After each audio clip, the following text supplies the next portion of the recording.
Hi guys, thanks for joining the webinar today. So we're going to look at how we can help you make the shift in your business from founder-led growth to a more systematic marketing approach. And today I'm going to share with you a really simple 5-step process that we're using at the moment for our clients to help them make that shift from over-reliance on the founders, the CEO, and their black book to fuel growth, to using a more systematic approach to their marketing, which is providing a more predictable pipeline of leads for them. So there's 4 things I want you to take away from today's webinar. The first one is why moving from founder-led growth to systematic marketing is the smart thing to do. What big changes are happening now, how AI is disrupting how people find your business, the importance of trust, and how that's going to elevate your business above your competition, and of course, the 5-step framework that I mentioned. So, who is this webinar for? Well, I've thought of 3 key audiences for this. The first one, if you're a B2B CEO or founder and you're curious about how you can make that shift and how you can implement it in your business.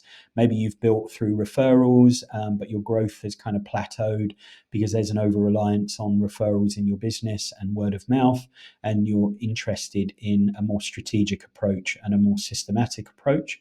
You might be a marketing manager, mid-level marketer in a business, and you're feeling a bit stuck. You've got limited budget. There's very unclear or fuzzy priorities coming from the leadership, and essentially there's no strategy in the business. You're stuck on a hamster wheel. You're stuck on a task wheel, with tasks just being thrown at you left, right, and center. And you're looking for a more strategic approach. And essentially, if you're just frustrated with your growth, maybe it's plateaued, maybe it's flatlined, and what you've been doing up to now just isn't enough to get you to where you want to get to. So, what does the old growth playbook look like? Well, it's not so much the old growth playbook, it's how founder led businesses have grown to the level that they're at. And that might be 500,000, it might be 1 million in annual revenue. But there comes a point in the growth cycle of any business that is over reliant on referrals, the black book of the founder, word of mouth. Growth does tend to start to plateau, and it does that because referrals are unpredictable. You can't control referrals, you can't control word of mouth, and when you get the leads coming in. So traditionally, these businesses have relied on networking events, industry connections, word of mouth, client referrals, essentially the black book of the founder. But as we know, referrals and word of mouth, they're just not a strategy. So to grow and scale predictably, you need a more systematic approach to your marketing. So before we get into it, I want to sort of talk about what's changing right now and how that can affect your growth going forward, because I think it's important to lay that out. What is changing right now, how people are doing their research, and this kind of shift really from reliance on sales teams to now people doing their research individually. So 72% of buyers are now starting their search online across multiple channels, and that could look like social media. It could look like doing searches and research in AI tools. And it could even now be deploying AI agents and bots to do that research. So not even a human doing the research. But on average, buyers are looking at 11 pieces of content before they're even starting to engage in a sales process. And 75% of buyers, especially millennials and Gen Z, and they make up 73% of the decision makers now. So it's no longer, Gen X, my generation, and boomers above me. It's the millennials and the Gen Z who are now making the decisions, and they prefer to do their research independently.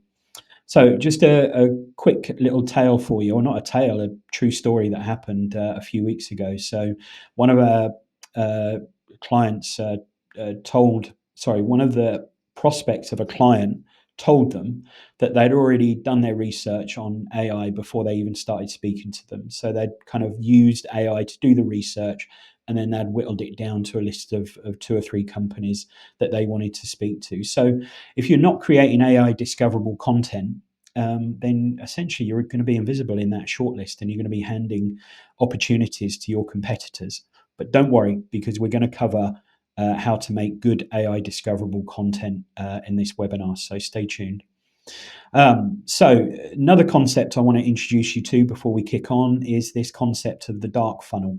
It's nothing new, but it is becoming more and more spoken about in sales, marketing sort of conversations. So that's where prospects are doing their research um, independent of your business. So they're not picking up the phone and speaking to sales.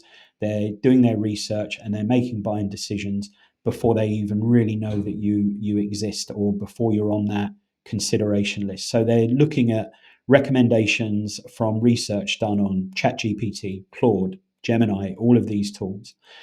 They're looking at your competitors derived from citations in AI recommendations. They're doing independent research, looking at whatever case studies are available, looking at some of the people in your business on LinkedIn. Um, so they're forming opinions about your credibility that's totally invisible to you. Um, so what else is changing? So everyone will be familiar with Google, and we've been using Google for over 2 decades to do most of our searching or variations of Google, whether it's Bing or Google. But big changes are happening. So this webinar has been recorded in October 2025. And just in the last few days, ChatGPT, a name familiar to everybody now, have launched their Atlas browser, which is available on Mac and Windows. You had Perplexity a few months ago release their Comet browser. Now with AI interwoven, very, very clever AI stuff, bypassing Google Ads, and you're getting better quality information directly from the search, deeper information directly from that search. So things are changing, and they're changing quickly. And this is kind of what the dark funnel looks like. Imagine an iceberg. You only ever see the top kind of third of an iceberg. Most of it is under the sea, unseen. And this is kind of like what your dark funnel looks like. So what you can see are activities in your CRM. You can see that. You can see what your prospects are doing within your database, who's clicking and opening emails. You can look at data from paid ads, Google searches, what people are typing in to find your business, email open rates, all that sort of stuff. But what you can't see is this hidden part, and this is part of the dark funnel. This is the bit that you don't see. The buyer research, the recommendations. People are posting in WhatsApp groups. Can anyone recommend a company for this? And then they get a recommendation, and then they go off and they do the research. They don't start making inquiries and drop a form through on your website. They do their independent research. So they're looking at review sites, case studies, what material have you got out there, YouTube channel, what content are you creating to help build trust. And they're making those comparisons, and they're making those decisions before they even fire off an inquiry to you or pick up the phone or make a connection on LinkedIn. So the next concept that I want to introduce you to, and this is another really important one, and this is the 95-5 rule. And by the way, there's kind of variations of this within a percentage or two. But this was research that was done by the Ehrenberg Bass Institute in Australia, specifically to B2B marketing, that kind of says roughly 95% of your potential audience are just not in market yet. They're not aware that they've got a problem. They might be in their early stage of their research. They are probably evaluating options, but they're not ready to make any sort of decision yet, or they're planning for future needs that could be 6, 12, 18 months away. And then that kind of leaves about 5% that you would consider to be in market, that you would consider are actively looking and actively receptive to the marketing that you're putting out. But your marketing really has to be tailored to reach both groups differently. You can't just ignore the 95% because they're not ready yet. Otherwise, you're going to be kissing goodbye to a whole heap of future potential business. But equally, you don't want to miss the opportunities with the in-market buyers. So again, on today's webinar, you're going to learn a little bit about how you can appeal to both audiences without excluding either one. So what's this visibility gap really look like for B2B businesses? So here's 3 critical problems that are going to arise if you're not starting to create AI discoverable content. So as we've already talked about, you're going to be essentially invisible during that initial research phase. AI engines just aren't going to cite your business. It's not about now who's the most popular, who's got the biggest budget. The playing field has kind of been leveled to some extent. It's been democratized. Everybody can create the sort of content that is needed to help you get cited by AI tools. It's now not about who's got the biggest budget, who can buy the best and biggest, PR, digital PR, who can be the most visible in Google. The playing field has kind of been leveled off a little bit. And if you're not doing that, then the second big thing is your competitors are going to be doing it. If they're not doing it now, they will be doing it very soon, and they'll have a stronger digital footprint, more trust, and recommendations instead of your business. And you're essentially leaving growth to chance. It comes back to an over reliance on the directors, the founders, to delve into their black book and provide leads for sales teams to close. So you're leaving growth entirely to chance and hoping referrals continue instead of investing for content for the future. So this is the 5-step framework that I promised I would share with you. So this is what we actively use with our clients. This is what is helping them make that shift from founder-led growth to a more systematic marketing approach. Again, I'm not going to claim there's anything revolutionary in here, but what I've tried to do is create a framework that's easy to understand so that clients can see that the journey that they're on, they can see that they're developing and that they're growing and that the framework is working for them. So step one, and we're going to cover these off in a little bit more detail, so I'll just be very quick on this. So step one, this is where you define your vision and voice. What's your key goals over the next kind of 12 months, 3 to 5 years? What's your 10-year vision? And the voice is about your positioning and your messaging in the market. Is it connecting and resonating with your target audience? The second step is developing assets and authority. So fixing any leaky bucket. And your leaky bucket is things like your website that doesn't have case studies. It doesn't have trust building content, doesn't have knowledge hubs. You're not sharing your insights. You're not sharing your knowledge and building that connection with your target audience to build trust. Trust is the biggest currency now. It's the biggest thing that you can be investing in is developing trust. The third step is before you get ready to launch and go into lead generation, you cover step 2. But the third one is launch and lead gen. This is where you put in place campaigns, both long and short term, that's going to help you attract your target audience. Step 4 is about understanding and upscaling what's working. And step 5 is about expanding and evolving those winning campaigns and those winning tactics.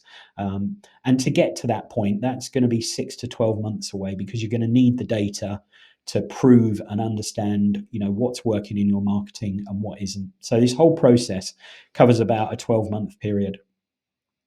So stage 1, this is where we go into just a little bit more detail for you. So this is where your crystal clear positioning that defines who you serve, what problems you solve, and how you're different. So we start with strategic objectives. What's going to be shaping the business over the next 12 months? New products, new services. What does your 3-year plan look like? And what's your vision for the business for the next 5 or 10 years? Do you have an exit plan? That's the first part of this vision and voice. Then we want to start getting into detail about who your ideal client is. And to do that, we want to be looking at, or you want to be looking at, who your best customers are. Why did they come to you? Why are they speaking to you? Why are they working with you? What were their triggers that brought them in market? If you can start to understand that and build ideal client profiles around your best customers, that's going to be a winning formula for you.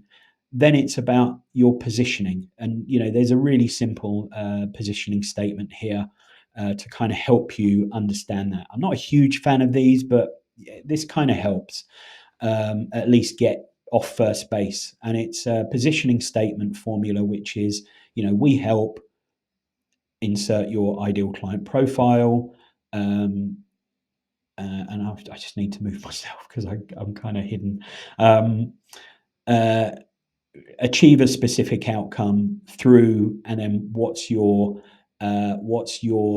delivery method. How do you achieve those results? For us, it's the value builder method. So we help businesses that are frustrated with growth, that are doing between 1 and 5 million in revenue, um, grow from founder-led marketing to systematic marketing through our 5-step value builder method. That would be our positioning statement.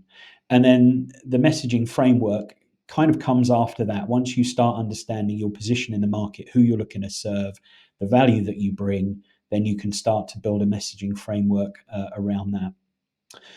So this is kind of what it looks like if you were to visualize it. So your vision and voice makes up the absolute core of this, and that's derived from your strategic goals, who your ideal client is, and your messaging and your positioning in the business.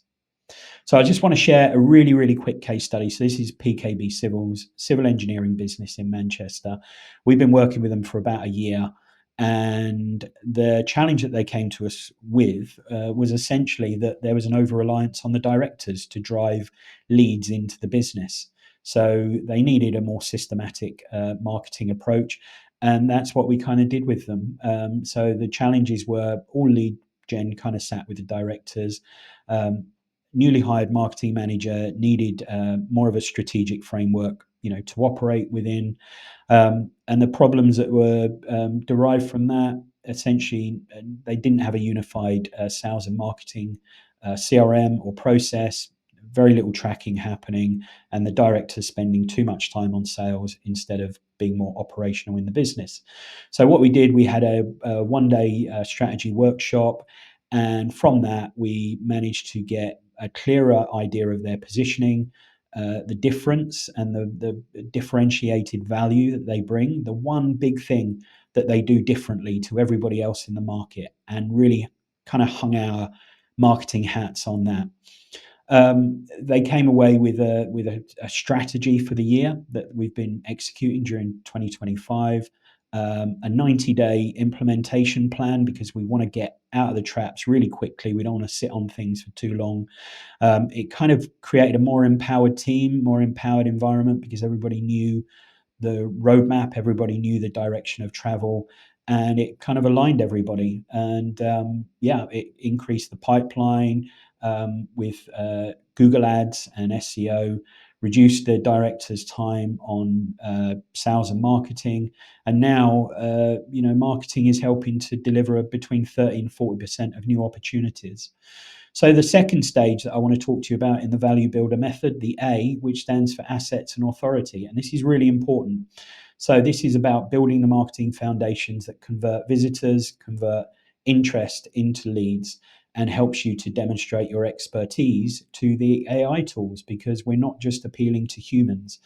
AI agents are doing research on behalf of humans. So we need content assets that are going to help to get you cited in AI recommendations. There's 5 on this page, and if you only did 3, these are the 3 that I'd recommend. So a complete overall haul of your website. We want to transform the website from most B2B websites are brochure websites where people can click and kind of have a little browse, much like a brochure in the olden days, a printed brochure. But we really want to transform it from a brochure to a more conversion optimized focus. So lots of calls to action, lots of content that helps move people along their journey. We want rich case studies, so we don't just want pithy one-liners or little quotes, from customers. We want in-depth case studies. If you go on our website, wearesmc.co.uk, you'll see a whole load of case studies, success stories, and they should have a bit of a story arc to them. So they should go from, what was the situation, what was the problem, through to the solution, the results, and the key outcomes that your business has delivered for them, and hopefully a quote, and take it a stage further if you can get them on video. So much the better. The third thing that you want to focus on, lead magnets for the 95% that aren't ready yet. And a lead magnet could consist of a free guide, a free playbook, a free checklist, a free calculator, a scorecard, a short video course, any of these things are legitimate lead magnets for people that aren't quite ready yet, but do want to stay in touch with you and do want to receive something of value. The fourth thing, and this is still important, by the way, even if I've not highlighted it, but a knowledge hub is going to help you become the authority in your industry. Think of it like a Wikipedia or an encyclopedia for your industry, and you want to be the one that is creating that. You don't want to leave it to anybody else to create the content. And in your knowledge hub, and I'm going to share with you a little bit more on knowledge hubs a bit later, but in your knowledge hub, you want to be answering the key questions your prospects are asking. You want to be covering off any problems. You want to be covering off pricing or how you quote, even if you don't want to share your pricing, how you quote. And then the final thing that I just want to say on the assets and authority part of this is expect to invest at least 10% of the budget that you're putting to creating content to amplify that content and get it into the hands of your target audience. Because all of the social media platforms are pay to play. They squeeze reach because they do want you spending money on the platform. They want you spending ads, but actually, especially LinkedIn ads can be used really effectively to get your message directly to your target audience. So, and especially on YouTube as well, these are tough platforms to grow audiences for B2B. Not impossible, but tough. But one way you can do it is by allocating a bit of budget. And the last thing that I want to hammer home on this second stage is don't build a new website until you've done stage one. So don't start building the website until you understand the vision for the business and the voice. What is your positioning and your messaging that's going to resonate with your customer? So once you've built your assets, then you've got your website, your conversion optimized website, and you can start building out your knowledge hub. Another quick case study. This is a lovely chap that we work with, Gabor, from a company called Gabor Logistics, and been working with them for coming on for a couple of years and helping them make the shift from what essentially they were a parcel courier company, but wanted to make this strategic shift to being the leader in event logistics. And they were in a very commoditized market. They recognized that. They wanted to make the shift. We helped to move them from having this kind of wrong identity, the website, the marketing, it all talked about, parcel courier 24/7, next day, all of that sort of stuff.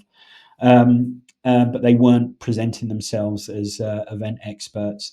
So essentially, the wrong leads were coming in, and the marketing strategy just didn't connect with where they wanted to go. So what we helped them to do was build a website that resonated with the buyers. So updated, refreshed, new material, new positioning, new messaging that supported this shift into event logistics and their specialism within that area. The SEO strategy kind of wrote itself because we really understood what keywords were going to be driving the best quality of search. And we then developed pages and content that sort of talked more specifically about those.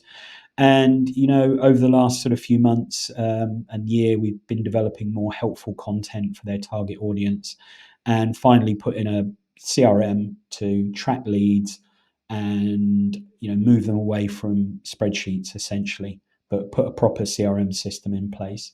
So Google Analytics and Google Search Console help to reveal very clear patterns. So prospects were reading multiple pieces of the content before making an inquiry. So consumption of content aligned with what they were looking for, and they were looking at multiple pieces of content before making that next step.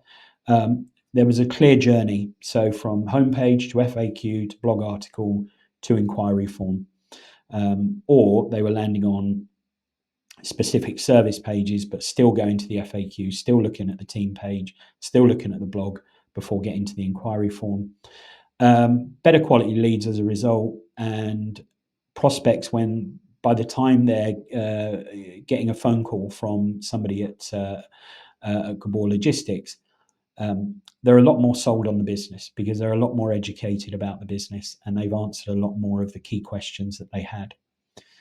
So I just want to talk a little bit about knowledge hubs before we move on to the last few steps. So knowledge hubs are really important, especially in the age now of and the era of AI.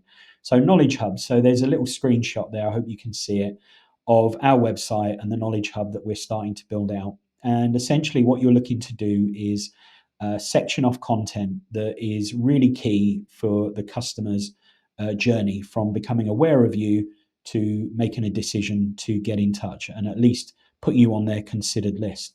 So, what do knowledge hubs do? They centralize your expertise in one searchable location. So, guides, frameworks, playbooks, case studies, FAQs, um, every question that your prospect is going to be asking as part of their journey to becoming a customer.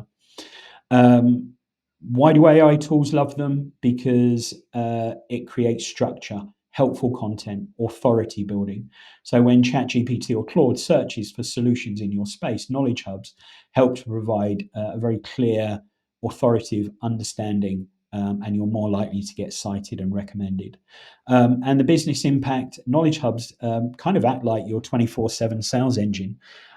Prospects are looking to self educate, and knowledge hubs are a great way of providing that information. So, do go and have a look at our homepage and look at the very top, and you'll see Knowledge Hub, and then you can kind of see the structure that you're aiming for. So the third step is launch and lead gen, and for this we use a really simple framework called paid, owned, earned, and this is about having a launch strategy that is going to cover off both long and short term approaches, the long and the short game, if you like.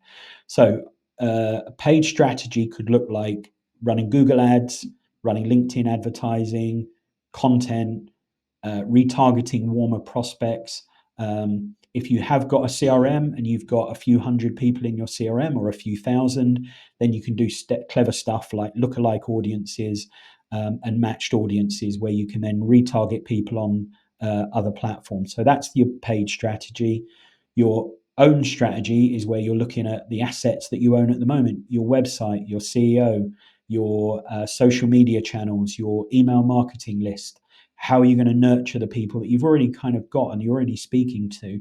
They're the, and I hate the expression, but I'm going to use it. They're the low hanging fruit that you want to be targeting, and you don't want to neglect that. That's where you can get some really quick wins. And then the third step of this kind of launch and lead gen is the earn strategy. So this is where you earn awareness, earn media, essentially, and it could be things like existing clients referring you, industry recognition, so awards, PR, partnerships are great for earning visibility. Um, so having those three working together is really really key, and that's part of the third step, which is the launch and lead gen. So uh, start with your own channels because that's where you're going to get the biggest wins potentially, especially if you've got a list and you've not been marketing to it. Do a re-engagement campaign and start talking to that audience from the second step is you want to add targeted search advertising. So this is great for getting data on what people are looking for. So whilst your SEO is kicking in, which is a much longer term play, and that's SEO and AI SEO as well, by the way.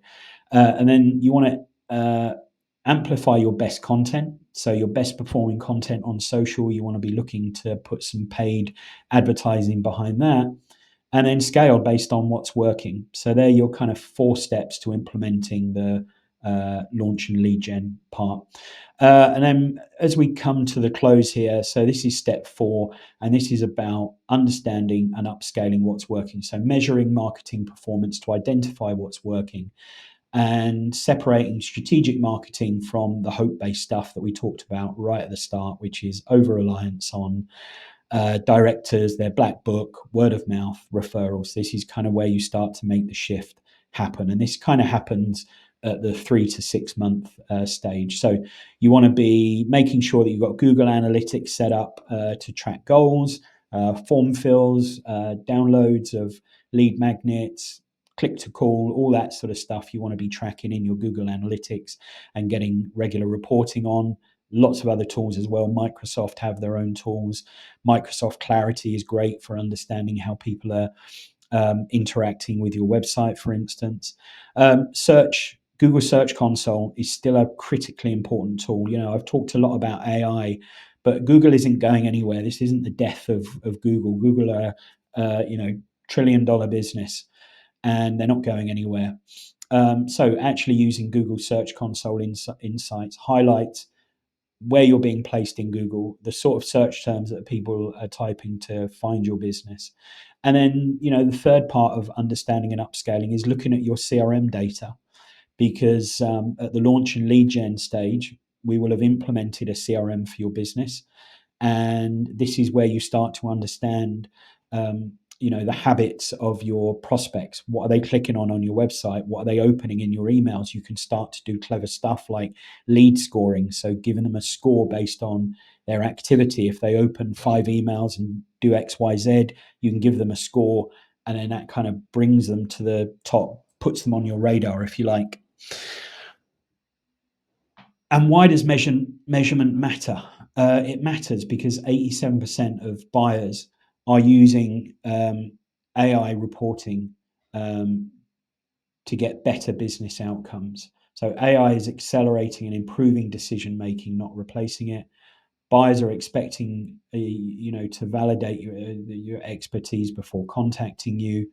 And the winners in 2025 are going to be the ones that create trust that AI tools can discover and cite. So just to ask yourself this, if a prospect asks ChatGPT to recommend companies like yours right now, would you be mentioned? And you can do this. You can go on to ChatGPT and Claude, and you can type this in.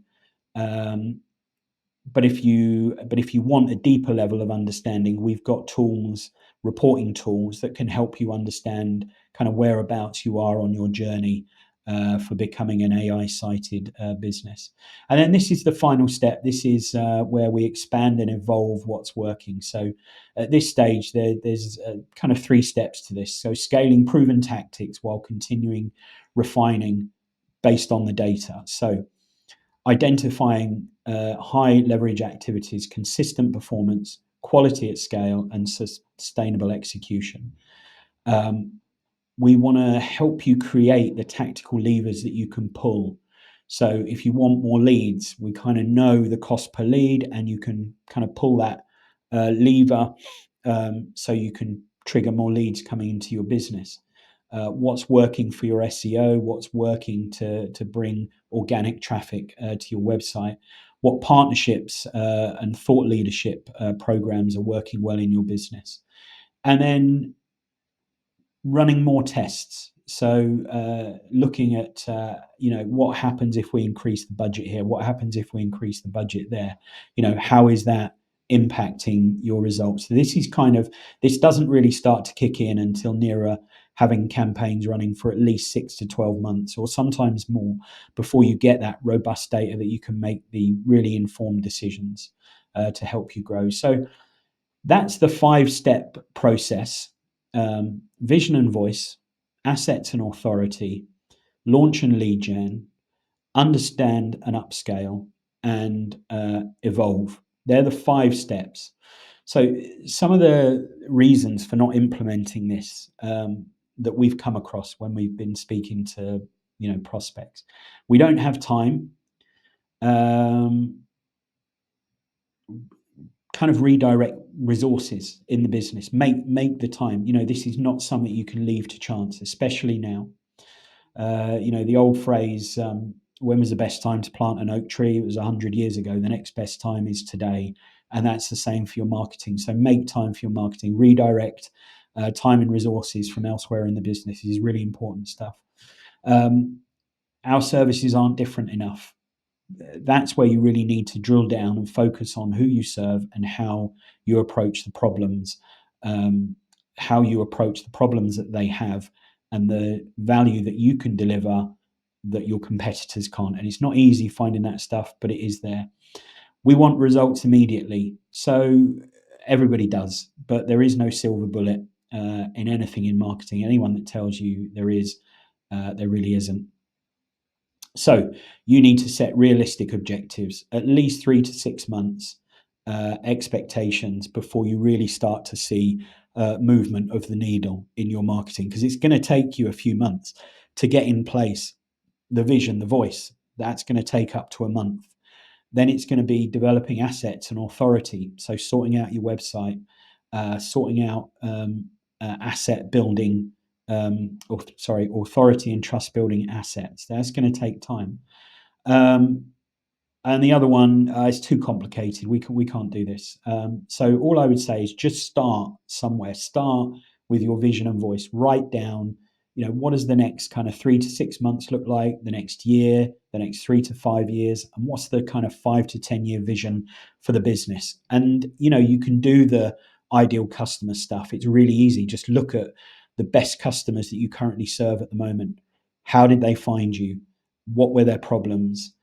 How are you helping to solve them? What is it about them that makes them a great customer? And just write that down, because that's your ideal client profile kind of mapped out.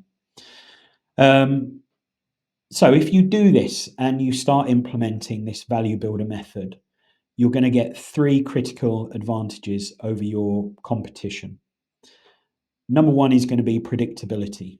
It's going to start to replace that feast or famine cycle that businesses that are over reliant on leads coming in from the founders or the directors, referrals, word of mouth, and it's going to give you a more consistent lead flow. It's going to give you the levers that you can pull to increase or decrease leads based on seasonality, based on resources within your business. It's going to give you that control.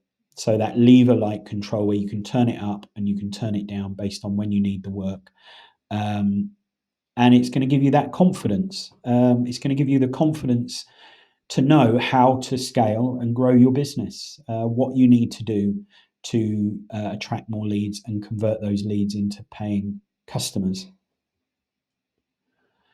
So we've talked a lot about AI, and I just want to close by talking a little bit about how we use AI responsibly within the business. So, number one, we use AI to help maximize our output essentially from marketing budgets. So every business we talk to has got constraints over their budget. Nobody has blank checks. But by using AI, we can help them create their own AI tool stack and train their in-house team on how to get the best from AI to speed up routine tasks. We can help them speed up content creation and campaign execution. So using AI to look at complex analytics and look for opportunities. So feed in, reams and reams of Google Search Console data or Google Analytics and help them understand it.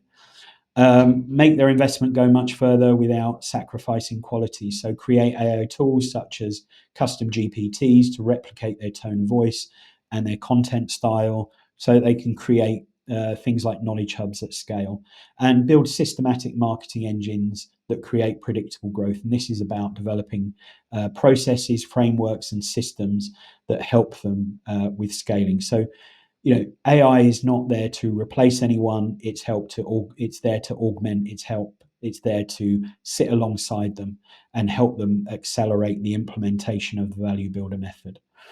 So your next steps, talk to us about a free marketing audit. In that marketing audit, we're going to help you with AI visibility. We've got a great tool that shows you how visible you are to AI search engines like Claude, ChatGPT, Gemini. Where are the gaps? So we can look and see where the gaps are on the value builder method, what you need to do, what the highest leverage opportunities are for your business. And finally, give you a roadmap that's going to help you implement this in the next 90 days. And we do that for free. So we do a free marketing audit and we give you essentially a whole bunch of reports that tells you where you are on the journey, and then we give you a summary. So you can either read the longer report or you can read the executive summary. It's entirely up to you. And you can feed that report into ChatGPT or Gemini or Claude, and it will give you your own 90-day roadmap as well. It will tell you what the priorities are on it. So do talk to us about the free marketing audit. It's worthwhile. We'll even have a chat with you afterwards, after we send you the report, and we'll walk you through the opportunities that exist for your business right now, and how and why implementing the value builder method is going to help you make that transition from founder led growth to more systematic marketing. So I hope that was useful, and I hope you got something out of it. If you have any questions, get in touch. But thank you for listening, and thanks for joining the webinar.